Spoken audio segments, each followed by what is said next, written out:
Jadi karena banyak sekali mayoritas warga mereka tuh yang menjalankan bisnis Starling sampai akhirnya mereka punya yang namanya kampung Starling gitu. Menjadi target pasar dari kopi Starling Premium ini adalah mereka yang price consciousness.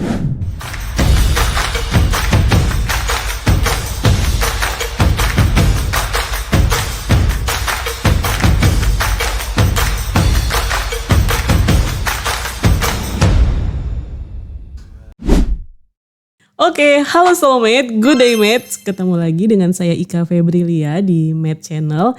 Dan pada kesempatan siang hari ini saya kedatangan tamu yang begitu spesial. Wow. Salah satu guru saya nih. Waduh, guru ya? Udah tua berarti saya nih. Salah satu guru saya di Fakultas Ekonomi Universitas Negeri Jakarta. Nah, sudah ada bersama kita di sini ada Bapak Setio Ferry Wibowo atau Halo. Pak Ferry. Halo, Gimana Pak? Apa kabar Pak? Alhamdulillah sehat. Alhamdulillah Ika sehat, juga Pak. ya, mudah-mudahan Alhamdulillah sehat. saya juga sehat Pak. Akhirnya kita bisa podcast ya Pak ya. Akhirnya ya, setelah tertunda beberapa kali. Iya betul banget. Dan saya senang banget, terima kasih sekali Pak Ferry sudah mau datang ke Mate Channel nih Pak namanya. Mate Channel ya. Marketing Team Channel. Oh, keren. Gitu.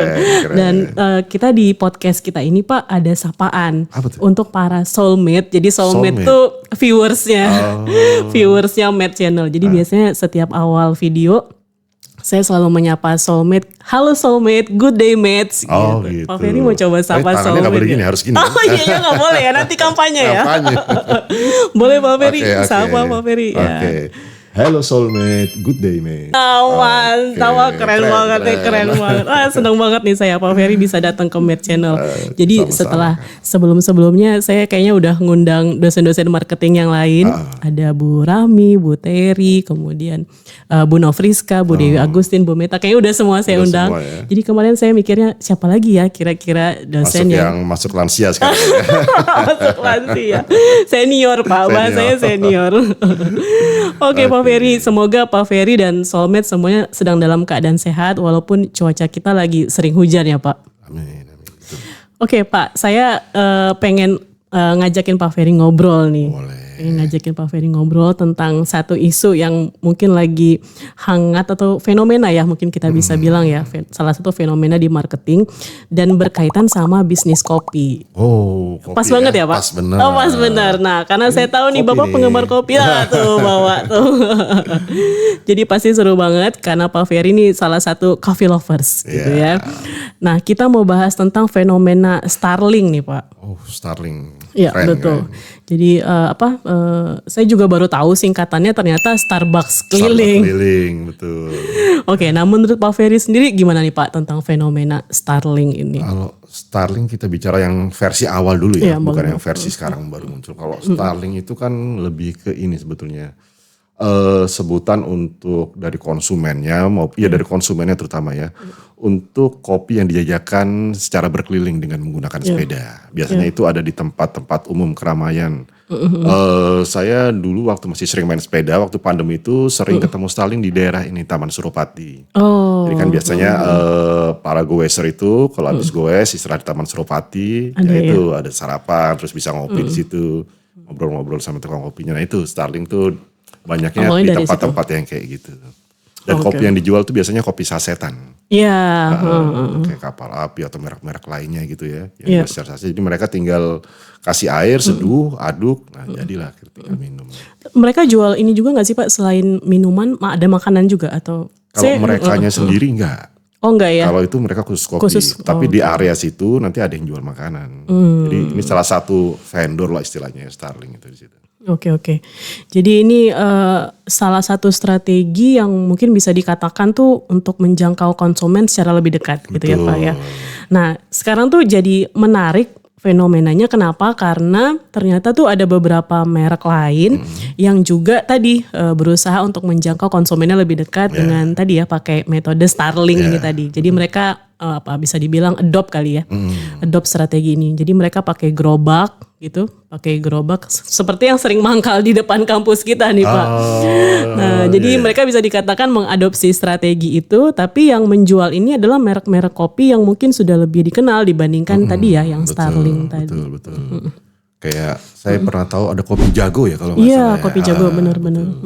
Dan ada beberapa merek lainnya kayak misalnya yang sering mangkal di depan tuh ada Rindu ya, kopi Rindu juga ada. Ya, oke. Nah, kemudian Pak, saya juga pernah lihat nih salah satu berita ya untuk menambahkan tadi ya di stasiun TV bahwa di Jakarta Pusat tuh juga ada yang namanya Kampung Starling nih. Jadi karena banyak sekali mayoritas warga mereka tuh yang menjalankan bisnis Starling sampai akhirnya mereka punya yang namanya Kampung Starling gitu. Jadi ada 1-2 orang yang mungkin bertugas sebagai agen gitu ya.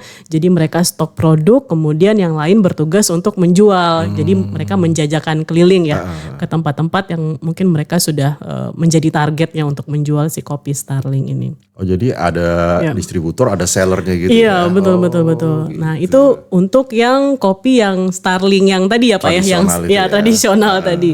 Nah menariknya sekarang ada yang tadi seperti yang sudah kita sempat bahas yang versi premiumnya gitu ya. Jadi ada Jago kopi tadi ya seperti yang Pak Ferry sampaikan. Kemudian Janji Jiwa tuh ternyata juga mengadopsi itu. Kemudian ada kopi Rindu gitu ya. Jadi mungkin mereka berpendapat bahwa dengan metode Starling ini mereka bisa lebih cepat untuk menjangkau pasar.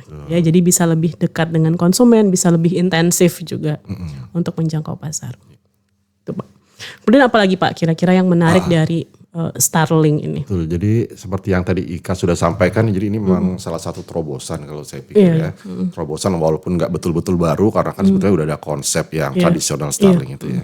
Tapi paling tidak bisa kita lihat pertama ini adalah dalam hal bagaimana produsen atau marketer itu menjangkau konsumennya ya. Kalau selama ini secara tradisional konsumen yang harus datang ke gerai kopi atau order ya lewat Grab atau lewat GoFood itu. Nah sekarang ada sebuah alternatif lagi nih. Alternatif yang diberikan yaitu langsung dari produsennya datang mengantar ke rumah. Nah ini saya pikir pertama dari sisi inovasi ini adalah sebuah fleksibilitas layanan yang diberikan oleh marketer kepada konsumennya. Kedua juga bisa kita lihat dari sisi ini pengurangan, pemotongan biaya produksi mungkin ya atau biaya distribusi. Karena kalau misalkan konsumen itu mengorder via Grab atau via GoFood itu kan nanti akan ada biaya tambahan yang harus mereka bayarkan. Betul. Sedangkan kalau dengan menggunakan konsep ini kelebihannya adalah dari sisi konsumen mereka tidak perlu membayar itu ongkos tambahan tadi.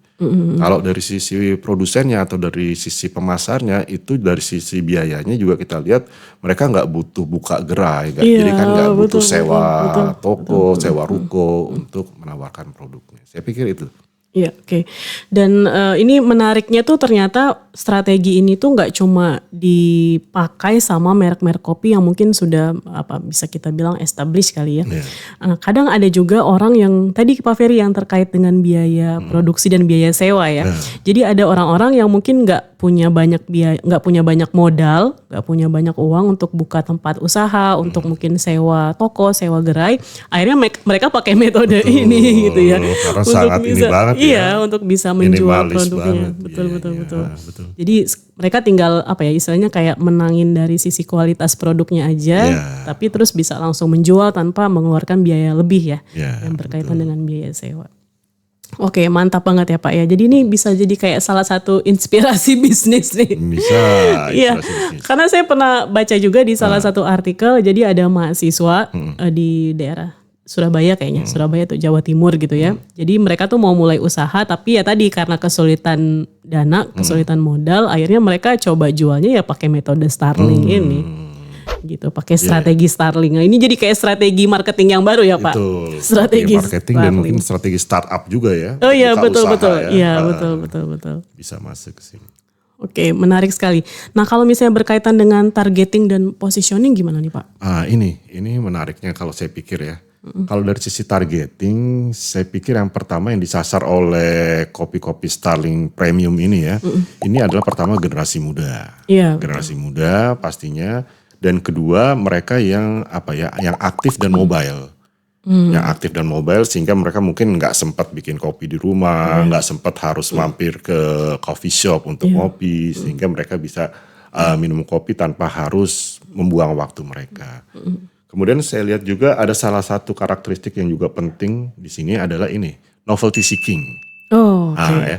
Jadi mungkin konsumennya itu punya waktu untuk ke gerai kopi, tetapi mereka ingin merasakan experience yang baru nih. Ketika beli kopi yang dijajakan oleh misalkan kopi-kopi Starling Premium ini seperti apa sih? Jadi di luar rasanya mereka pengen merasakan experience ya, ngobrol dengan baristanya, lihat bagaimana baristanya bikin kopi. Nah itu kan sebuah experience yang mungkin nggak bisa kita dapat kalau kita datang ke coffee shop ya. Karena coffee shop kan kita biasanya suruh antri, nanti kalau udah jadi tinggal dikasih kayak gitu. Kemudian juga saya pikir karakteristik konsumen yang lainnya adalah konsumen yang menjadi target pasar dari kopi Starling Premium ini adalah mereka yang price consciousness. Karena sebetulnya walaupun kalau kita beli misalkan kopi lewat GoFood ataupun GrabFood itu kan ada biayanya, tapi biayanya itu kan nggak terlalu besar ya. Nah, tapi untuk konsumen yang punya ini price consciousness tinggi, buat mereka tuh sangat berarti sekali ya. Jadi wah lumayan nih, lebih murah berapa 15.000 segala macam kalau dibandingkan saya pesan lewat ini. Nah itu. Kemudian juga karakteristik yang berikutnya adalah mereka ini sebetulnya masih satu segmen oleh para peminum kopi dari kopi-kopi seperti kopi kenangan, kopi janji jiwa ya. Yang di dalam komunitas penikmat kopi itu biasanya kita sebut sebagai konsumen penikmat kopi tapi masih taraf pemula. Oh, oke. Jadi kalau kita bicara konsumen kopi itu kan yang paling dasar itu mereka yang belum bisa membedakan rasa kopi. Ya itu kan? Kayaknya saya banget ya. Kopi apa aja yang penting warnanya hitam, diminum gak bikin ngantuk, itulah. Ya kan? Nah naik sedikit ke atasnya itu para peminum kopi seperti kopi janji jiwa, kenangan, yang sudah mulai meninggalkan lah kopi-kopi sasetan gitu, karena sudah mulai bisa menikmati rasa kopi. Nah tapi masih di situ, mereka mungkin masih belum bisa membedakan apakah ini kopi Arabica, apakah ini kopi Robusta dan segala macam, dan levelnya yang lebih tinggi masih ada lagi. Jadi saya pikir itu karakteristiknya ya. Kalau dilihat dari sisi target marketnya. Kemudian untuk positioning saya pikir 3 hal yang mungkin ya keunggulan yang coba ditonjolkan oleh Starbucks keliling premium ini. Yang pertama adalah kualitas, yang kedua adalah layanan, yang ketiga adalah ininya harganya. Betul, itu 3 hal yang menjadi keunikan yang coba ditonjolkan sebagai positioning. Nah sebetulnya saya melihat ada satu hal lagi nih Kak, yang bisa menjadi uniqueness atau selling point ya dari Starling Premium ini, yaitu masalah keramahan lingkungan. Karena kan dari yang saya pahami, gerobak-gerobak yang mereka gunakan itu menggunakan gerobak listrik ya. Jadi mereka nggak menggunakan energi berbahan ini fosil ya. Jadi mereka menggunakan energi listrik yang tentu lebih ramah lingkungan. Nah ini kalau dari sudut pandang saya ini masih bisa diperkuat lagi, misalkan dengan menawarkan kopi yang kategorinya kopi organik. Jadi bukan cuma dari transportasinya, distribusinya, tapi dari produknya juga. Jadi kopi organik itu kan kopi yang diproduksi kemudian didistribusikan secara ramah lingkungan, tidak mencemari lingkungan. Nah itu tentu akan lebih memperkuat positioning sebagai sebuah produk dan layanan yang ramah lingkungan. Iya betul. Jadi dia kayak paket komplit ya. Paket komplit dalam hal ramah lingkungan. Dari sisi distribusinya menggunakan sepeda atau motor listrik atau yang ramah lingkungan tadi, kemudian produk yang dijual pun juga yang organik. Kopi yang organik. Jadi pas banget ya. Plus mungkin satu lagi nanti kemasannya plastik yang ramah lingkungan. Itu top banget tuh. Itu positioningnya lengkap banget. Karena saat ini saya lihat walaupun masih masuk kategorinya niche market ya, tapi peminum kopi atau penikmat kopi organik itu jumlahnya terus bertambah. Itu indikatornya bisa kita lihat dari semakin banyaknya jumlah kedai kopi yang menawarkan kopi organik. Ada yang kedai kopi umum, tapi di dalamnya juga menawarkan kopi organik. Bahkan ada yang betul-betul khusus ya, gerai kopinya itu menawarkan hanya kopi organik. Ya, walaupun mungkin peminatnya belum terlalu banyak ya Pak. Tapi terus ada peningkatan secara jumlah. Ya ini saya sebenarnya bukan penggemar kopi banget nih, tapi menarik sekali ya Pak ngobrol bicara tentang kopi ya. Menarik. Ini jadi nggak salah nih ngundang Pak Ferry untuk membahas tentang kopi. Menarik banget tadi yang novelty seeking, kemudian orang-orang yang memang juga fokus sama harga ya. Jadi perbedaan harga antara mereka beli di Starling Premium sama mereka pesan di Grab, tentu mereka jadi kayak fokus juga gitu ya. Kan lumayan kayak misalnya dengan 8.000 aja saya udah dapat kopi yang enak, ngapain saya mesti pesan yang via aplikasi. Via aplikasi, betul. Wah, menarik banget nih Pak bicara tentang kopi Starling ya. Jadi strateginya selain untuk menjangkau pasar, tadi ternyata juga punya target dan positioning tersendiri gitu ya. Ditambah lagi tadi dengan masukan dari Pak Ferry supaya menjadi paket komplit gitu ya, yang lebih menjual, yang punya competitive advantage gitu ya.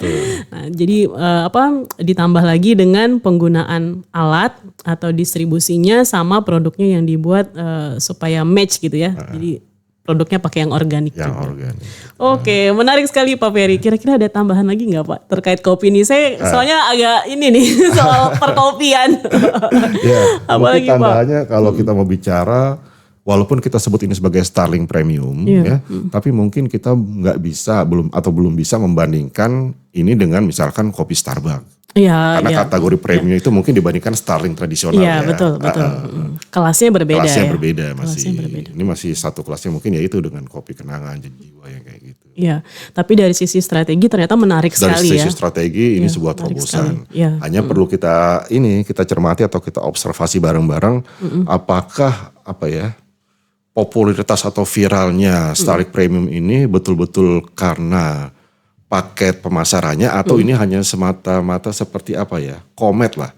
Mereka menjadi begitu gegap gempita karena baru muncul. Tapi setelah orang novelty seekingnya terpenuhi, mereka sudah tahu ininya, ya mungkin nanti akan turun lagi. Itu satu. Kedua, saya pikir ini juga masalah pendistribusian.